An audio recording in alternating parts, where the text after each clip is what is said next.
sa shake. Nako, eto na nga, may nasagap na naman kaming chismis, pero para sa mga Mars nating manguhulayan dito sa Masyado. Meron daw kasing isang love team na nauwi sa tunay na buhay ang pag-iibigan. Ako, isa lang naman yan. Parang alam ko yun. After they became official, mas naging open pa sila sa isa't isa to the point na umabot sila sa ganitong eksena. Si LJ actress, ako yung actor. Okay. Love.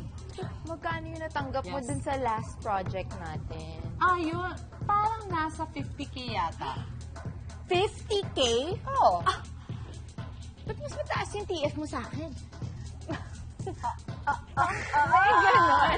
Love team lang naman tayo, di ba? Dapat pantay. Nako. Ganun ba yun? Actually, hindi ko alam kung gano'n.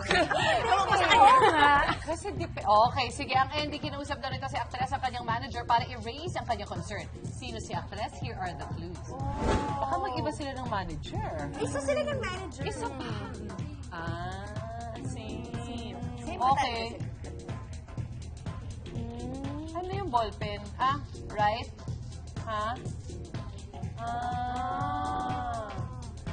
May okay lang yan. Kilala niyo na ba? Dami naman ng endorsement. Kilala niyo na ba? Correct. Totoo yun? Kaya natin nakuha to. Oo, baka naman nag-overshare lang sila. Tapos baka gano'n.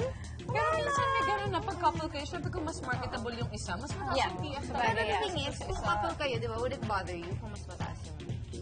No. Diba? Ako hindi.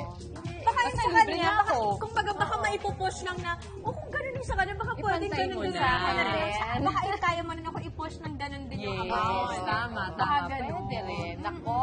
Ay, nako, maayos nyo yan at stay together. Next naman. Because you guys look good together. Yeah.